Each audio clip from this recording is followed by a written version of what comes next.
Friends, welcome back to our channel explorer Nagarjuna Lella. ఈరోజు మనం present అయితే భువనగిరి జిల్లాలోని సురేంద్రపూర్ దగ్గరికి అయితే ఇచ్చేసాము. లోపలికి వెళ్ళి అసలు ప్లేస్ ఎలా ఉంది ఏంటనే క్లియర్గా చూపిస్తాను. వీడియోని అయితే ఎక్కడ స్కిప్ చేయకుండా చూడండి. అలాగే మన ఛానల్ని ఫస్ట్ టైం విజిట్ చేస్తున్నట్లయితే ప్లీజ్ లైక్ అండ్ సబ్స్క్రైబ్. మీరు ఇచ్చే లైక్ అండ్ సబ్స్క్రైబ్ మన ఛానల్కి ఎంతో సపోర్ట్గా నిలుస్తుంది. ఇంకైతే మనం ఆలస్యం చేయకుండా వీడియోలోకి అయితే వెళ్ళిపోదాం, పదండి. మనకి మొట్టమొదటగా సురేంద్రపురి లోపలికి వెళ్లే ముందు మనకి బయట నుంచి అయితే ఈ విధంగా కనిపిస్తుంది. సురేంద్రపురి అనే అక్షరాలతో మనకి రోడ్డు మీదే ఈ విధంగా కనిపిస్తుంది అనమాట. ఆ తర్వాత మనం లోపలికి ఎంటర్ అవ్వగానే మనకి మొదటగా కనిపించేది ఏంటి అంటే పంచముఖ ఆంజనేయ స్వామి విగ్రహం అయితే మనకి ఫస్ట్ కనిపించే విగ్రహం అనమాట. ఆ తర్వాత వచ్చేసి మనకి ఇక్కడ సైడ్ చూసుకుంటే గటోజ్ కచా వెజ్ రెస్టారెంట్ అయితే ఉంది. లంచ్ టైంలో ఎవరైనా వచ్చినట్లయితే మాత్రం ఇక్కడ లంచ్ చేసుకొని ఆ తర్వాత మొత్తం కూడా విజిట్ చేసుకోండి. అలాగే మనం 2 వీలర్ కానీ 4 వీలర్ కానీ ఏదైనా వెహికల్ వేసుకొని వచ్చినట్లయితే ఇక్కడైతే పార్క్ చేయాల్సి ఉంటుంది. ఇక్కడ పార్కింగ్కి వచ్చేసి టికెట్ అయితే తీసుకోవాలన్నమాట. టికెట్ తీసుకొని మనం ఇక్కడ వెహికల్ అయితే పార్క్ చేసుకోవచ్చు. ఇంకా మన వెహికల్ని మనం పార్క్ చేసుకొని ఆ తర్వాత మనం టికెట్ అయితే తీసుకొని లోపలికి అయితే వెళ్ళాల్సి ఉంటుంది. ఫ్రెండ్స్, ఇప్పుడు మనం ప్రెజెంట్ అయితే సురేంద్రపురి ఆలయం లోపలికి అయితే వచ్చేసాము. లోపలికి వచ్చిన తర్వాత మనకి 2 వీలర్ పార్కింగ్ అయితే ఉంటుంది. 2 వీలర్ పార్క్ చేసుకొని మనం కొంచెం ముందుకు రాగానే మనకి వెనక చూడండి, మనకి శివుడు ఏ విధంగా కనిపిస్తుంది, శివుడు స్టాచ్యూ.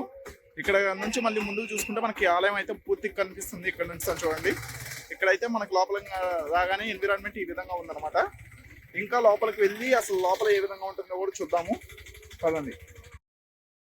మనం వెహికల్ అయితే పార్క్ చేసుకొని లోపలికి వచ్చిన తర్వాత మనం ఇందాక పంచముఖ ఆంజనేయ స్వామి చూసాం కదా, అదే విగ్రహంకి ఈ వెనక సైడు పంచముఖ శివుడి విగ్రహం అయితే ఉంటుందన్నమాట. ఒకసారి చూడండి. ఇప్పుడు మనం చూసుకున్న శివుడి విగ్రహం ఏదైతే ఉందో దానికి ఎదురుగానే మనకి టెంపుల్ అయితే కనిపిస్తుంది. అలాగే టెంపుల్ పైన కుందన సత్యనారాయణ కళాధామం అనే పేరుతో అయితే టెంపుల్ అయితే ఉంటుందన్నమాట. ఇక్కడ బుకింగ్ కార్డ్ చూడండి, ఇక్కడ డీటెయిల్స్ ఉన్నాయి. ఇక్కడ బుకింగ్ కార్డ్ వచ్చేసి పెద్దలకు వచ్చేసేమో 350, పిల్లలకి అయితే మాత్రం 300 రూపీస్ ఛార్జ్ చేస్తున్నారు టికెట్కి. మనం అయితే ఇప్పుడు టికెట్ అయితే తీసుకున్నాము. మీకు టికెట్ కూడా ఎలా ఉంటుందని చూపిస్తాను, ఒకసారి చూడండి. ఇప్పుడైతే టికెట్ అయితే తీసుకున్నాము. టికెట్ తీసుకొని ఇప్పుడు లోపలికి అయితే వెళ్ళడమే. మనం టికెట్ తీసుకున్న తర్వాత మనకి బిల్లు కూడా ఇస్తున్నారు. మేము 3 వచ్చాము, సో 3 టికెట్స్ అనమాట. టికెట్ అయితే ఈ విధంగా ఉంటుంది. అదే టికెట్తో పాటు మనకు బిల్లు కూడా ఇస్తున్నారు. టోటల్ బిల్ వచ్చేసి 1050 అయింది. మేము 3 మెంబర్స్, ఈచ్ వన్ వచ్చేసి 350 పడుతుంది అనమాట. మనం టికెట్ తీసుకున్న తర్వాత లోపలికి వెళ్ళేటప్పుడు ఏ విధంగా ఉందో చూడండి. మనకి ఏనుగు దంతాల మధ్యలో నుంచి అలాగే సింహం యొక్క నోటి ద్వారా మనం లోపలికి ప్రవేశిస్తున్నట్లుగా మనకి ఇక్కడైతే ఎంట్రీ అయితే ఉంటుందన్నమాట. మనం తీసుకున్న టికెట్ ఇక్కడ ఒక పర్సన్ ఉంటాడు, సెక్యూరిటీ, అతనికి ఇస్తే మనకి లోపలికి అయితే ఎంట్రీ ఇస్తారు. మనకి మొట్టమొదటిగా లోపలికి ఎంటర్ అవ్వగానే మనకి శ్రీ విఘ్నేశ్వరుడు అయితే కనిపిస్తాడు.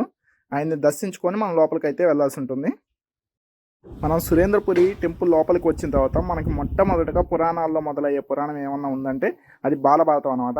బాలభారతంతో మనకి మొదలవుతుంది. ఇక్కడ బాలభారతం ఏంటి అంటే మనకి కౌరవ పాండవుల యొక్క బాల్యం అయితే వివరిస్తుంది అనమాట ఈ బాలభారతం అనేది. ఇక్కడ ఉన్న సన్నివేశాలను మీరు ఒకసారి గమనించండి. ఇక్కడ వచ్చేసి చూడండి, వ్యాస మహర్షి ఒక్క పిండాన్ని 100 మంది పిల్లలుగా మార్చిన దృశ్యం అనమాట. అలాగే ఇక్కడ చూడండి, పాండురాజు మరణంతో బాధపడుతున్న కుంతీదేవి అలాగే పంచపాండవులు అనమాట. ఆ దృశ్యం ఇక్కడ చూసుకోవచ్చు. అలాగే పాండవులు హస్తినాపురానికి ప్రవేశం అనమాట, ఇక్కడ చూసుకోవచ్చు మనం. అదేవిధంగా భీముడికి విష ప్రయోగం చేసిన దృశ్యం అనమాట ఇక్కడ. ఆ తర్వాత చూసుకున్నట్లయితే దుర్యోధనుడిని శిక్షిస్తున్న భీష్ముడు. ఇక్కడ చూడండి, కౌరవులు పాండవులు కలిసి కబడ్డీ ఆడుట, ఆ దృశ్యాన్ని ఇక్కడ చూపించారు. అదేవిధంగా మనం ముందుకెళ్తే ఇక్కడ కూడా అంతే, కౌరవులు పాండవులు కలిసి బంతి ఆట ఆడే దృశ్యం అనమాట ఇది. ఇక్కడ మనం చూసుకున్నట్లయితే ఏకలవ్యుడు ద్రోణాచార్యుడి మట్టి విగ్రహం చేసుకొని గురువుగా భావించి విల్లు విద్య నేర్చుకున్న దృశ్యం అనమాట. అదేవిధంగా ఇక్కడ చూడండి, ఏకలవ్యుని గురుదక్షిణ అడిగితే తన బొటన వేలుని సమర్పించిన దృశ్యం అనమాట. ఇక్కడ వచ్చేసి భీముడు దుర్యోధనుడి మధ్య గదా యుద్ధము. గాంధారి దుర్యోధనుడి శరీరానికి నూనెతో మర్దన చేయటం అక్కడ చూసుకోవచ్చు మనం. ఇక్కడ చూడండి, ద్రోణాచార్యుడు కౌరవ పాండవులకి విద్యను నేర్పించే దృశ్యం అనమాట. అది కౌరవులు గురుదక్షిణ సమర్పించే దృశ్యం ఇది. అదే ముందుకెళ్తే ఇంకా ఇక్కడ చూడండి, కర్ణుడికి అంగరాజ పట్టాభిషేకం చేయటం. ఇక్కడ వచ్చేసి మట్టి ఐరావతం మీద గాంధారి దుశ్శల ఊరేగింపు అనమాట ఇది. ఇక్కడ మనం చూసుకున్నట్లయితే అర్జునుడు తన బాణాలతో ఇంద్రలోకానికి నిచ్చెన వేయటం, భీముడు వెళ్ళి నిజమైన ఐరావతాన్ని తీసుకురావటం అనమాట అక్కడ. ఇక్కడ చూడండి, నిజమైన ఐరావతం మీద కుంతీదేవి ఊరేగింపు ఇది. ఇక్కడ మనం చూసుకున్నట్లయితే కుంతీదేవి గాంధారికి వ్రతవాయనం ఇచ్చుట అనమాట. ఇక్కడ ఈ సన్నివేశాన్ని అయితే మనం ఇక్కడ చూసుకోవచ్చు. ఇంకా మనం ముందుకెళ్తే ఇక్కడ వచ్చేసి ధర్మరాజుకు యువరాజుగా పట్టాభిషేకం చేసే దృశ్యం అనమాట. ఇంతటితో మనకి బాలభారతం అయితే ముగుస్తుంది. ఇక్కడ మీరు చూస్తున్న క్యూఆర్ కోడ్ ఉంది కదా, ఇది వచ్చేసి ప్లే స్టోర్లో మనకి సురేంద్రపురి యాప్ అయితే ఉంటుంది. ఆ యాప్ డౌన్లోడ్ చేసుకొని ఆ క్యూఆర్ కోడ్ స్కాన్ చేస్తే మనకు ఆ స్టోరీ అంతా వస్తుంది అనమాట. ఇక్కడ చూడండి, మనకి లోపల అయితే 18 అష్టాదశ శక్తిపీఠాలు ఉన్నాయి. లోపలికి వెళ్ళి మనం చూద్దాము పదండి. ఇప్పుడు మనం చూస్తున్న ఈ అష్టాదశ శక్తిపీఠాలన్నీ కూడా మన భారతదేశంలో కలవే. మన భారతదేశంలో ఇతర రాష్ట్రాల్లో అయితే ఈ అష్టాదశ శక్తిపీఠాలు అయితే ఉన్నాయన్నమాట. ఇక్కడ ఒకసారి చూసుకోండి, ఇక్కడ మనకి ఎదురుగా ఆదిపరాశక్తి అయితే ఉంటుందన్నమాట. ఆదిపరాశక్తి నుంచే బ్రహ్మ విష్ణు మహేశ్వర వచ్చారని చెప్పేసి మన చరిత్రలు అయితే మనకు చెప్తాయి. అదేవిధంగా ఇక్కడ మనకైతే చూపిస్తున్నారనమాట. ఇంకొకటి ఏంటంటే, నేను పూర్తిగా ఎక్స్ప్లెయిన్ అయితే ఇక్కడ చేయలేకపోతున్నాను. ఈ అష్టాదశ శక్తిపీఠాలు ఎక్కడెక్కడ ఉంటాయి, ఆ ప్లేసెస్ ఏంటి అనేది. సో నేను ప్రతి ఒక్కటి కూడా నేను డిస్క్రిప్షన్లో అయితే మీకు మెన్షన్ చేస్తాను అనమాట. అష్టాదశ శక్తిపీఠాలు ఎక్కడ ఉంటాయి ఏంటి అనేది మీరైతే డిస్క్రిప్షన్ను ఒకసారి చెక్ చేయండి. మనం ఇంకా బయటకు వచ్చినట్లయితే మనకి బయటికి రాగానే మనకి శ్రీ వెంకటేశ్వర స్వామి అయితే మనకి ఈ విధంగా కనిపిస్తాడు అనమాట. గజేంద్రుడు వెంకటేశ్వర స్వామికి అభిషేకం చేస్తున్నట్లుగా మనకి ఇక్కడ ఒక డిజైన్ అయితే చేయబడి ఉంది. ఇక్కడ మీకు ఒక ఎల్లో లైన్ కనిపిస్తుంది కదా, ఆ ఎల్లో లైన్ మనం ఫాలో అవుతూ వెళ్తేనే మనం ప్రతి ఒక్క ప్లేస్ అయితే విజిట్ చేయగలం. ఇక్కడ మనకి శ్రీ వెంకటేశ్వర స్వామి తిరుపతిలో ఉన్నట్టే ఉంటాడనమాట.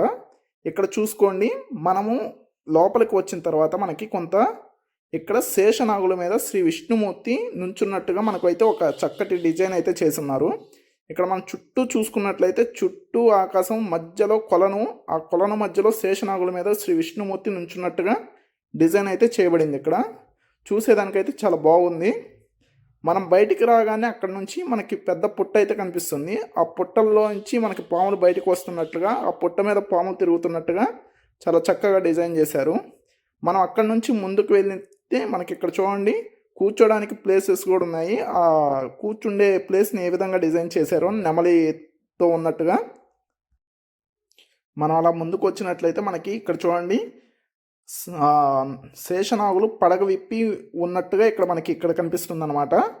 ఆ లైన్ని మనం ఫాలో అవుతూ ముందుకు వెళ్తే మనం ఇప్పుడు లోపలికైతే వెళ్తాము. ఒక్కసారి ఇక్కడ చూడండి ఏ విధంగా ఉందో డిజైను.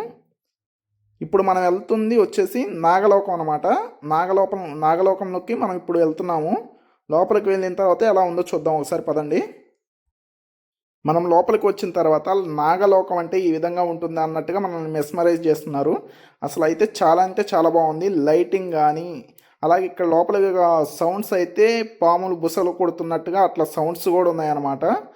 ఇక్కడ లోపలికి రాగానే మనకి అంతా కూడా నాగ దేవతలు, నాగ కన్యలు వీళ్ళే మనకి కనిపిస్తారు చుట్టూరా కూడా. ఇక్కడ చూడండి, మనకి మెట్లు దిగేటప్పుడు కూడా ఆ గోడల మీద మనకి పాములు వెళ్తున్నట్లుగా అట్లా అయితే ఉందన్నమాట. ప్రతి ఒక్కటి కూడా డిజైను రియలిస్టిక్గా మనకి బాగా అర్థమయ్యేటట్టుగా నాగలోకం అంటే ఈ విధంగా ఉంటుందేమో అని తెలియజేసే విధంగా అయితే ఉందన్నమాట. ఇక్కడ మనకి ఒకసారి చూడండి చుట్టుపక్కల ఏ విధంగా ఉందో నాగలోకంలో.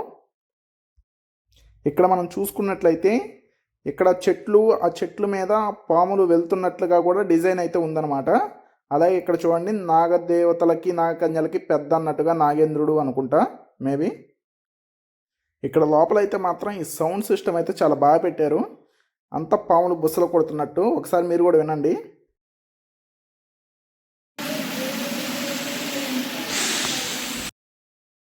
మనం నాగలోకం నుంచి బయటికి రాగానే మనకైతే ఈ విధంగా కనిపిస్తుంది అనమాట బయట. ఇది వచ్చేసి మను చరిత్రకు సంబంధించినదనమాట. మనకి చూడండి, ఇక్కడ కళ్ళకి కట్టినట్లుగా ఈ విధంగా ఉంటుంది, ఆ సమయంలో ఈ విధంగా ఉందని చెప్పేసి మన కళ్ళకు కట్టినట్లుగా తెలియజేయడం కోసం అయితే ఇక్కడ డిజైన్ చేశారు.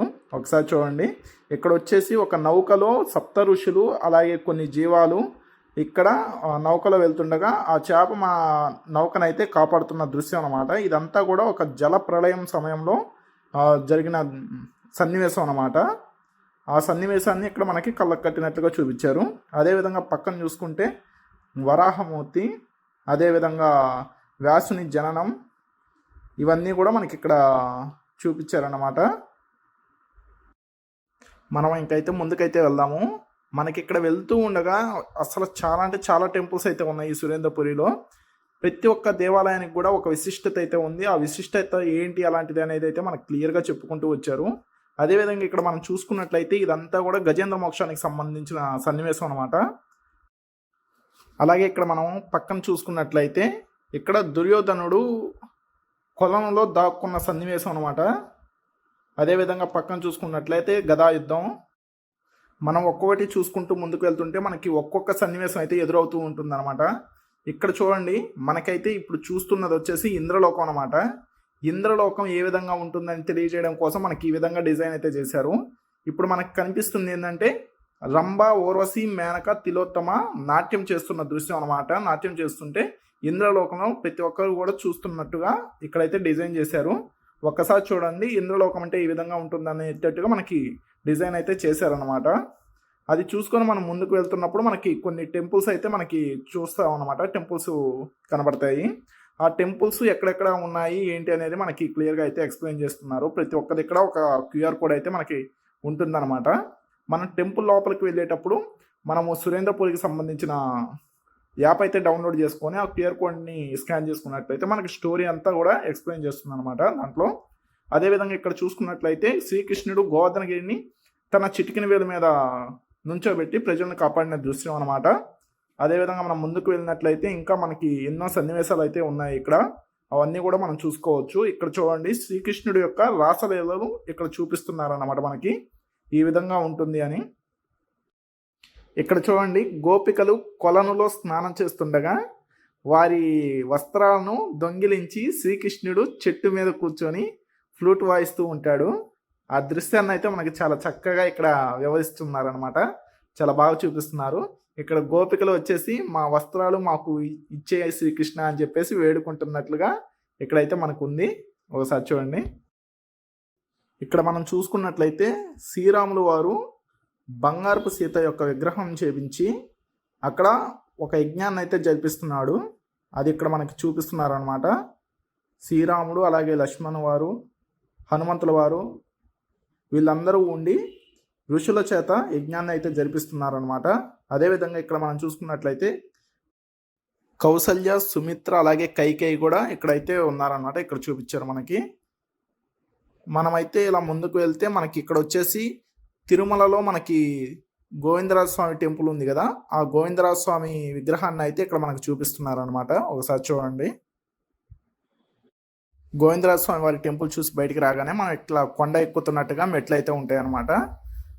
ఆ కొండ ఎక్కి పైకి వెళ్ళి చూస్తే మనకి శ్రీ వెంకటేశ్వర స్వామి అయితే మనకి కనిపిస్తాడు అనమాట. అంటే మనకి తిరుపతిలోని శ్రీ వెంకటేశ్వర స్వామి ఇక్కడ ఉన్నట్లుగా మనకి చూపిస్తున్నారు. అదేవిధంగా మనం కొండ దిగి మళ్ళీ కిందకైతే వెళ్ళాల్సి ఉంటుంది. ఈ స్టెప్స్ ఉన్నాయి కదా, స్టెప్స్ దిగి మనం ముందుకైతే వెళ్ళాల్సి ఉంటుంది. ఇక్కడ మనం చూసుకున్నట్లయితే మనకైతే కిందకి రాగానే టెంపుల్స్ అయితే కనిపిస్తాయి అన్నమాట. ఈ టెంపుల్స్ అన్నీ కూడా మన దేశంలోని, భారతదేశంలోని వివిధ ప్రాంతాల్లో ఉన్న టెంపుల్స్ అన్నీ కూడా ఇక్కడ మనకి చూపిస్తున్నారు అనమాట. అదేవిధంగా ఇక్కడ మనం చూసుకున్నట్లయితే ఇది హంపీలో ఉండిద్ది అనమాట ఈ రథము. అది ఇక్కడ చూపిస్తున్నారు మనకి. ఒకసారి చూడండి. అదేవిధంగా మనం ముందుకు వెళ్తే మనకి ఈ టెంపుల్స్ అన్నీ కూడా ఉంటాయి. ఈ టెంపుల్స్ అన్నింటిని కూడా దర్శించుకొని మనం ముందుకైతే వెళ్తూ ఉండాలన్నమాట. ఇక్కడ మీరు చూసుకున్నట్లయితే మహానందీశ్వరుడు అయితే మనకి ఇక్కడ చూపిస్తున్నారు. మనం అక్కడ ఇక్కడ తిరిగే బదులు సురేంద్రపురి వస్తే మాత్రం మనకి ఇతిహాసాలు, పురాణాలు వీటి గురించి తెలియని వాళ్ళకైతే మాత్రం చాలా అంటే చాలా నాలెడ్జ్ అయితే గెయిన్ చేసుకుంటారు అనమాట. సురేంద్రపురి వస్తే పిల్లల్ని కూడా తీసుకురావండి. తీసుకొస్తే ఏంటంటే మన చరిత్రలు ఏంటి, మన పురాణాలు ఏంటి అనేది తెలుసుకుంటారనమాట. చిన్నపిల్లలు కూడా ఇప్పటి నుంచి ఇలాంటి ప్రదేశాలకి తిప్పుతుంటే మనం. ఇక్కడ చూసుకోండి, ఇప్పుడు మనం అయితే యమలోకానికి అయితే వెళ్తున్నాం అనమాట. యమలోకం ఎలా ఉంటుంది అన్నట్టుగా ఇక్కడ డిజైన్ చేశారు. ఇక్కడ చూసుకోండి, యమధర్మరాజు మనకి బయట ఏ విధంగా కనిపిస్తున్నాడో అదే విధంగా ఇక్కడ రాక్షసుల నోటి ద్వారా మనం లోపలికి వెళ్తున్నట్టుగా డిజైన్ చేశారనమాట. లోపలికి రాగానే మనకి మొత్తం ఈ విధంగా కనిపిస్తుంది. ఇక్కడ ఏ పాపాలు చేస్తే ఎటువంటి శిక్షలు పడతాయి అనేది మనకి ఇక్కడ చూపిస్తున్నారు అనమాట యమలోకంలో. అది ఇక్కడ చూడండి, రంపాలతో కోస్తున్నట్లుగా, అదేవిధంగా నూనెలో వేస్తున్నట్లుగా ఏ పాపానికి ఎటువంటి శిక్షలు అయితే వేస్తారో అవి ఇక్కడ చూపిస్తున్నారు మనకి. యమలోకం అంటే ఈ విధంగా ఉంటుంది అన్నట్టుగా ఇక్కడ డిజైన్ అయితే చేశారనమాట. అక్కడ నుంచి మనం యమలోకం నుంచి బయటికి రాగానే మనకి కొన్ని టెంపుల్స్ అయితే మళ్ళీ కనిపిస్తాయి. ఆ టెంపుల్స్ని దర్శించుకొని మనం కొంచెం ముందుకైతే మళ్ళీ నడవాల్సి ఉంటుంది అనమాట. అలా వెళ్ళిన తర్వాత మనకి కైలాసం అయితే వస్తుందన్నమాట. ఇప్పుడు మీరు చూస్తుంది వచ్చేసి కైలాసానికి వెళ్ళే దారి అనమాట. ఈ కైలాసానికి వెళ్ళేటప్పుడు మాత్రం చెప్పులు అయితే విప్పేసి వెళ్ళాలి, చెప్పులు వేసుకోకూడదు అనమాట. ఒకసారి చూడండి స్టెప్స్ ఏ విధంగా ఉన్నాయో. ఇక్కడ మనం పైకి అలా గుహలో నుంచి వెళ్తున్నట్టుగా ఉంటుందన్నమాట. ఇక్కడ వెళ్ళంగానే మనకి ఇక్కడ వాటర్ చూడండి, వాటర్ ఉంటాయి అన్నమాట. కైలాసంకి వెళ్ళిన తర్వాత పైకి ఇక్కడ మనకంతా కూడా వాటర్ ఉంటాయి. మనం ఫైనల్గా పైకి వచ్చిన తర్వాత ఈ కైలాసానికి రీచ్ అయిన తర్వాత ఇక్కడైతే చాలా బాగుంటుంది. ఆ వాటర్ మధ్యలో మనం వెళ్ళటం, అదేవిధంగా ఇక్కడ చూసుకున్నట్లయితే కింద ఇదంతా కూడా తెల్లగా డిజైన్ చేశారు కదా, ఇదంతా కూడా మంచు అని తెలియజేయడం కోసం ఈ విధంగా డిజైన్ చేశారు. ఈ మంచు మధ్యలో మన టెంపుల్స్ అయితే ఉన్నాయన్నమాట.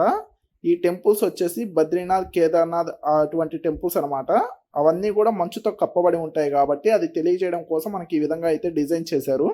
ఒకసారి చూడండి.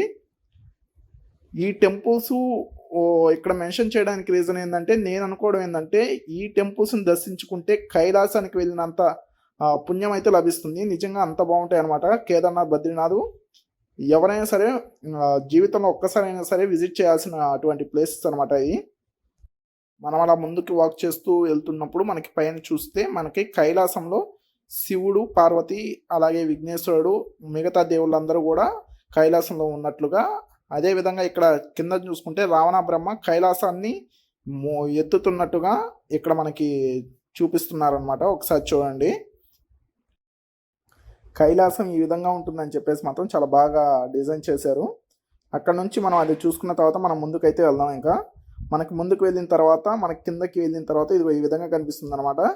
ఇది శివుడి యొక్క ఊరేగింపు అనమాట. ఇక్కడ మనం శివుడి ఊరేగింపు అయితే చూసుకోవచ్చు. ఇక్కడ అలాగే శివుని యొక్క చరిత్ర ఇక్కడ మనకి ఎక్స్ప్లెయిన్ చేస్తున్నారు అనమాట, చూపిస్తున్నారు. శివుడి పార్వతుల యొక్క వివాహము ఏ విధంగా జరిగింది మునుల సమక్షంలో యజ్ఞ హోమాల మధ్య అన్నట్టుగా ఇక్కడ మనకు చూపిస్తున్నారు. ఇంకా మనం ముందుకు వెళ్ళి చూసుకున్నట్లయితే ఇక్కడ చూడండి, శివుడు సంతోషంతో నాట్యం చేస్తున్నట్లుగా ఇక్కడైతే మనకి చూపిస్తున్నారనమాట. శివుని నృత్యం అనమాట ఇది మనం చూస్తుంది. చాలా బాగుంది. అదే శివుడు పక్కనే విఘ్నేశ్వరుడు, వెనక శ్రీకృష్ణుడు అందరూ కూడా దేవుళ్ళు ఇక్కడ ఉన్నట్లుగా మనకి ఇక్కడ చూపిస్తున్నారు అనమాట. అది అయిపోయిన తర్వాత మనం ముందుకు వచ్చిన తర్వాత ఇక్కడ మనకి 12 జ్యోతిర్లింగాలు అయితే ఉన్నాయన్నమాట. మనం ఇప్పుడు చూస్తున్న జ్యోతిర్లింగాలన్నీ కూడా ఏ ప్లేస్లో ఏ జ్యోతిర్లింగం ఉందనేది మనకి ఇక్కడ చూపిస్తున్నారు అన్నమాట. ఇప్పుడు మనం చూస్తున్నది వచ్చేసి శ్రీశైలంలోని శ్రీ మల్లికార్జున స్వామి వారి ఇదనమాట. అదేవిధంగా ఇక్కడ చూసుకుంటే శ్రీ భీమశంకర్ పూణే మహారాష్ట్రలో ఉంది ఇది. అదేవిధంగా తర్వాత వచ్చేసి మహారాష్ట్రలోని శ్రీ కృష్ణేశ్వర్ లింగం అనమాట. అదేవిధంగా ఆ తర్వాత వచ్చేసి మనకి మధ్యప్రదేశ్లోని శ్రీ ఓంకారేశ్వర్ అమరేశ్వర లింగం అనమాట. ఇలా మనం చూసుకుంటూ పోతే మనకి ఏ రాష్ట్రంలో ఏ లింగం ఉందని చెప్పేసి మనకి జ్యోతిర్లింగాలు అన్నీ కూడా చూపిస్తున్నారు అనమాట. ఇక్కడ చూసుకుంటే మధ్యప్రదేశ్లోని శ్రీ మహాబలేశ్వర్ లింగం, ఇక్కడ చూసుకుంటే రామేశ్వరం తమిళనాడులో ఉంది ఇది. ఇలా ప్రతి ఒక్కటి కూడా మనకి ఇక్కడ చూపిస్తున్నారు అన్నమాట జ్యోతిర్లింగాలు. సోమనాథ ఆలయం, అలాగే బీహార్లో గల శ్రీ వైద్యనాథ్ లింగం, అలాగే ఉత్తరాంచల్లోని శ్రీ కేదారేశ్వర ఆలయం, మహారాష్ట్రలోని శ్రీ త్రయంబకేశ్వర ఆలయం, అలాగే మనకి కాశీలోని శ్రీ విశ్వేశ్వర లింగం అనమాట. ఇది వచ్చేసి మనకి ఉత్తరప్రదేశ్లో ఉంది. మనం అలా జ్యోతిర్లింగాలు చూసుకొని బయటకు వచ్చిన తర్వాత మనకైతే ఇక్కడ నరసింహ అవతారాలు అయితే కనిపిస్తాయి అన్నమాట.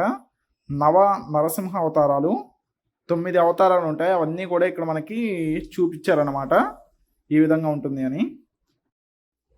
సురేంద్రపురి వచ్చే వాళ్ళు ఎవరైనా సరే కొంచెం ఎర్లీగా రండి. ఎందుకంటే ఇది ప్లేస్ అంటే చాలా పెద్దది. ఇక్కడ వచ్చేసి మనకి చాలా పురాణాలు అయితే ఉంటాయన్నమాట. అవన్నీ కవర్ చేయాలంటే మాత్రం మనకి చాలా టైం పడుతుంది. హాఫ్ డే అయినా ఈజీగా పడుతుంది అనమాట. ఇక్కడ ఒకటి కాదు, బాలభారతం, మహాభారతం, రామాయణం, కురుక్షేత్రం ఇలాంటివి ఎన్నో ఉంటాయన్నమాట. అవన్నీ కూడా చూడాలంటే టైం అయితే పడుతుంది. కాబట్టి ఎవరైనా వచ్చే వాళ్ళు ఉంటే ఎర్లీగా రండి. ఇప్పుడు మనం చూస్తున్నాం కదా సర్పం. ఈ సర్పం నోటి నుంచి అయితే మనం అయితే లోపలికైతే వెళ్ళాల్సి ఉంటుంది అనమాట. మీరు ఇక్కడ లోపలికి వెళ్ళేటప్పుడు జాగ్రత్తగా గమనించండి.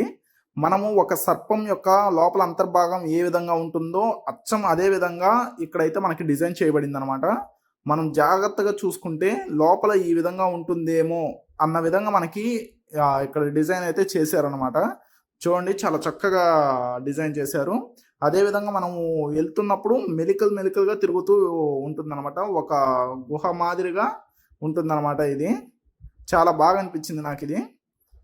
మనం అట్లాగే సర్పం నోటి నుంచి వెళ్తున్నట్టుగా మనకైతే ఫీల్ అయితే ఉంటుంది. లోపల వెళ్తున్నట్టుగా, సర్పం నోటి ద్వారా మనం లోపల వెళ్తున్నట్టుగా ఉంటుందన్నమాట. అసలు చూడండి ఏ విధంగా ఉందో. అదే విధంగా మనము వెళ్తూ ఉంటే మనకి ఇంకో చాంబర్ అయితే వస్తుంది. ఆ చాంబర్లోకి మనం ఎంటర్ అవుతాం అనమాట. ఇక్కడ వచ్చేసి మనకి పెయింట్ వర్క్ అయితే జరుగుతుంది కొంత. ఇక్కడ మనం చూసుకున్నట్లయితే శ్రీకృష్ణుడు రాక్షస సంహారం చేసిన దృశ్యాలు అయితే మనకి ఇక్కడ చూపించారనమాట. మనం అక్కడ నుంచి ఇంకొంచెం ముందుకు వచ్చిన తర్వాత మనకైతే ఇంకొక సన్నివేశం అయితే ఇక్కడ కనిపిస్తుంది. ఇదంతా కూడా బుద్ధుని యొక్క చరిత్ర ఇక్కడ మనకి చూపించడం జరుగుతుంది అనమాట.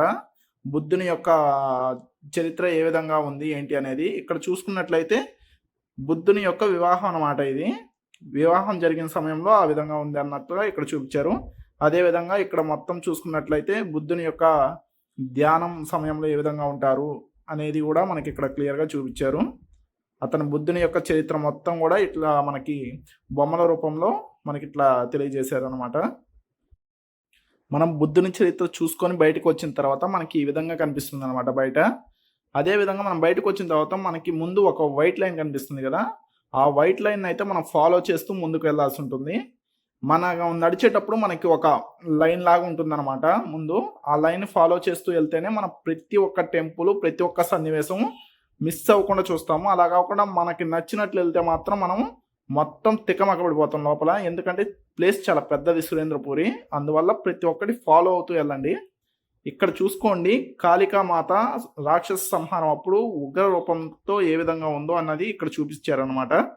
ఒక్కసారి మొత్తం చుట్టుపక్కల అంతా కూడా చూడండి ఏ విధంగా ఉందో. అదేవిధంగా ఇక్కడ మన టెంపుల్స్ అన్నీ కూడా చూపిస్తున్నారు అనమాట. షిరిడి, కేదార్నాథ్, బద్రీనాథ్ ఆలయాలన్నీ కూడా ఇక్కడ మనకి చూపిస్తున్నారు.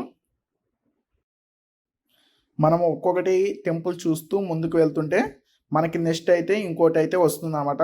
ఇంకో సన్నివేశం అయితే ఎదురవుతుంది. అలా మనం టెంపుల్స్ అన్ని చూసుకుంటూ ముందుకైతే వెళ్ళాల్సి ఉంటుంది అనమాట. ఇక్కడ మనం చూసుకున్నట్లయితే శేషనాగుల మీద శ్రీ విష్ణుమూర్తి అయితే పవలించినట్లు ఉన్నాడు. అదేవిధంగా లక్ష్మీదేవి పాదసేవ చేస్తుంది. ఆ దృశ్యం అయితే మనం అక్కడ చూసుకోవచ్చు. అదేవిధంగా మనం ముందుకు వచ్చిన తర్వాత ఇక్కడ మనకి చూడండి, శివుడు యొక్క రూపం అయితే మనకి ఇక్కడ ఈ విధంగా చూపించారనమాట. చాలా మంచిగా డిజైన్ అయితే చేసి ఉంది. ఇక్కడ ఒకసారి చూడండి శివుడు ఏ విధంగా ఉన్నాడు అనేది మనకి ఇక్కడ కనిపిస్తుంది అనమాట. ఆ శివుడి బొమ్మ పక్కనే మనకి మెట్లు అయితే ఉంటాయి అనమాట. ఆ మెట్లు ఎక్కి మనం పైకి అయితే వెళ్ళాల్సి ఉంటుంది. మనం ఇప్పుడైతే ఆ మెట్లు ఎక్కి పైకి అయితే వచ్చామన్నమాట.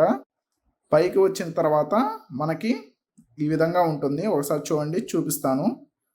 మనకి ఆ మలుపు తిరగంగానే మనకు వచ్చేసి మొత్తం వచ్చేసి కురుక్షేత్రం అనేది సంఘటన కూడా ఇక్కడ నుంచి మనకి కనిపిస్తుంది అనమాట. ఇక్కడ పైనుంచి చూసుకుంటే మనకి టెంపుల్ యొక్క ఎన్విరాన్మెంట్ మొత్తం కనిపిస్తుంది అనమాట. మన కన్ను చూపు మేరగా మనకి మొత్తం కనిపిస్తుంది అనమాట. ఇక్కడ మనం చూసుకున్నట్లయితే శివుడి యొక్క డిజైన్ ఈ విధంగా ఉంది, చాలా బాగుందన్నమాట. అక్కడ నుంచి మనం ముందుకు వచ్చిన తర్వాత గజేంద్రుడి నోటి ద్వారా మనం లోపలికి వెళ్తున్నట్లుగా ఒక డిజైన్ అయితే చేయబడి ఉంటుంది. ఇక్కడ లోపలికైతే వెళ్దాం పదండి. ఇక్కడ మనం లోపలికి వచ్చిన తర్వాత చూడండి, ఇక్కడ అమ్మవార్లు అందరూ ఇటు సైడు అటు సైడు అమ్మవార్లు, మధ్యలో మనకి శ్రీ మహావిష్ణువు, అదేవిధంగా లక్ష్మీదేవి ఉన్నారు. అక్కడ నుంచి మనం ఇక్కడ లోపలికి వస్తే ఇప్పుడు మనం చూస్తున్నంతా కూడా ఇదంతా కూడా బ్రహ్మలోకం అన్నమాట. బ్రహ్మలోకం ఈ విధంగా ఉంటుందేమో అన్నట్లుగా మనకి ఇక్కడ చూపిస్తున్నారు. ఒక్కసారి చూడండి, అంతా కూడా ఒక ఆకాశంలో ఉంటూ ధ్యానం చేసుకుంటున్నట్లుగా ఇక్కడ మునులు వాళ్ళవి కూడా ఇక్కడ మనకి చూపించారనమాట. ఇదంతా కూడా బ్రహ్మలోకం అనమాట. మనకి బ్రహ్మలోకాన్ని ఈ విధంగా చూపిస్తున్నారు. ఒకసారి చూడండి. చాలా అంటే చాలా కలర్ఫుల్గా ఉంది. చాలా బాగా డిజైన్ చేశారనమాట. దేవదేవులందరూ కూడా బ్రహ్మలోకంలోనే ఉన్నట్లుగా మనకి ఇక్కడైతే చూపించారు. చాలా బాగా అనిపించింది నాకైతే మాత్రం బ్రహ్మలోకం. మనకి ముందు కనిపిస్తున్న లైన్ని ఫాలో అవుతూ మనం అయితే ముందుకెళ్దాం. ఇక్కడ మనం చూసుకున్నట్లయితే మనకైతే ఇక్కడ కురుక్షేత్రాన్ని అయితే చూపిస్తున్నారు అన్నమాట. కురుక్షేత్రంలో ఉన్నటువంటి సైన్యాన్ని మొత్తం ఇక్కడ మనకు చూపిస్తున్నారు. అదేవిధంగా కురుక్షేత్రంలో వాడినటువంటి రథాన్ని అయితే ఇక్కడ చూపించారనమాట. రథము అదేవిధంగా అశ్వములు ఏ విధంగా ఉన్నాయి అనేది ఇక్కడ మనకు చూపిస్తున్నారు. శ్రీకృష్ణుడు అదేవిధంగా అర్జునుడు ఇక్కడ చూపిస్తున్నారనమాట. కృష్ణావతారం మొత్తం కూడా ఇక్కడ మనకి డిజైన్ చేసి ఈ విధంగా చూపించారు. చాలా పెద్ద విగ్రహం అనమాట. ఆ విగ్రహం ముందు ఇక్కడ కౌరవుల పాండవుల సైన్యాన్ని అదేవిధంగా మొత్తాన్ని కూడా మనకి చూపించారు. ఇక్కడ మనం చూసుకున్నట్లయితే రాక్షసులు అలాగే దేవతల మధ్య అమృతం కోసం పోరాటం జరగడం అనమాట. ఈ సన్నివేశాన్ని మనం ఇక్కడ చూసుకోవచ్చు. ఒక్కసారి చూడండి మొత్తం కూడా. ఆ తర్వాత వచ్చేసి మనం ఇప్పుడు చూస్తున్నది వచ్చేసి వైకుంఠానికి దారి అనమాట. ఇది వైకుంఠంలో ఏ విధంగా ఉంటుంది అన్నది ఇక్కడ మనకి చూపిస్తున్నారు. వైకుంఠంలో విష్ణుమూర్తి శేషనాగుల మీద పవలిచ్చినట్లు అదేవిధంగా లక్ష్మీదేవి పాదసేవ చేస్తున్నట్లుగా మనకి ఇక్కడ చూపించారనమాట. అక్కడ నుంచి బయటకు వచ్చిన తర్వాత మనకి దేవాలయం దగ్గర రాధాకృష్ణుల విగ్రహాలను అయితే ఇట్లా చూపించారనమాట. చాలా బాగున్నాయి. ఒకసారి చూడండి. అదేవిధంగా ఇక్కడ మనం చూసుకున్నట్లయితే హనుమంతుల వారు లంకకు వెళ్ళే సమయంలో సముద్రాన్ని దాటి వెళ్ళే సందర్భంలో మనకి సముద్రపు రాక్షసి ఎదురవుతుందనమాట హనుమంతుల వారికి. అలాంటి సమయంలో హనుమంతుల వారు ఆ సముద్రపు రాక్షసిని సంహరించి లంకకు వెళ్తాడనమాట. ఆ సందర్భాన్ని ఇక్కడ చూపించారనమాట.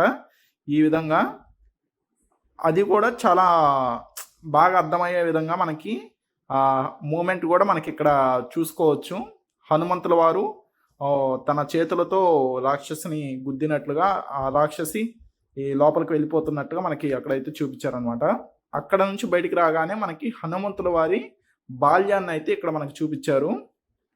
చిన్నప్పుడు ఆంజనేయ స్వామి బాల్యం ఏ విధంగా ఉంది ఏంటి అని అదంతా కూడా మనకి ఇక్కడ క్లియర్గా చూపించారనమాట.